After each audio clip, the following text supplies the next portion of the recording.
yung istasyon, buong mundo. O, di, doon sa litin. Eh, Yung kabila. Siniraan niyo ako sa buong mundo. Ayun, humihingi ko ng sorry, buong mundo. Yan, tama yun, Joey. I love you, Joey.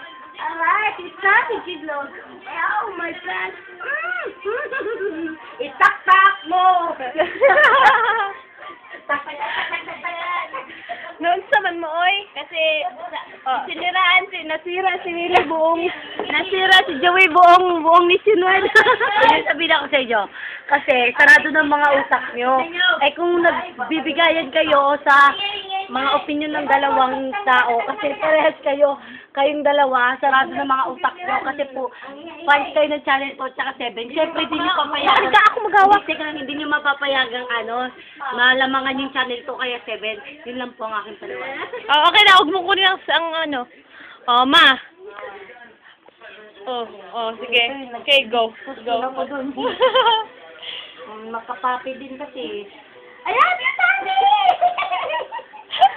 Sikat ka ngayon! Kasama ko sa sinado ngayon! So, kailangan may kid pagkasama.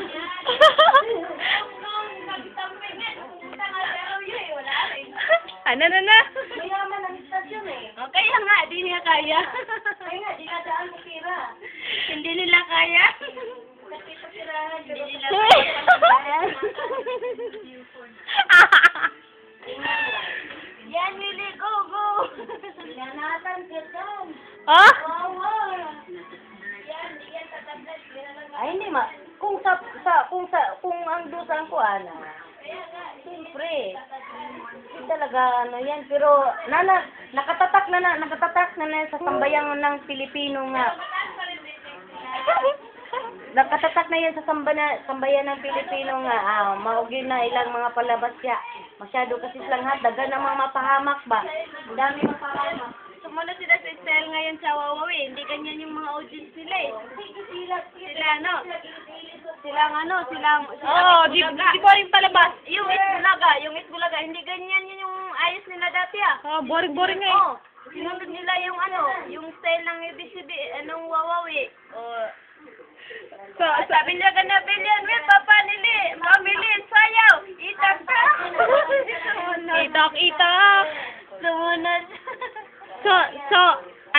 Ano naman kung ganun nangyari, ano naman nangyari? Hayaan mo yan. Panglaban yan. Hindi talaga. Sigilan niyo ako. Sige, tapos 3 minutes. Ano ba? Tapos 3 minutes.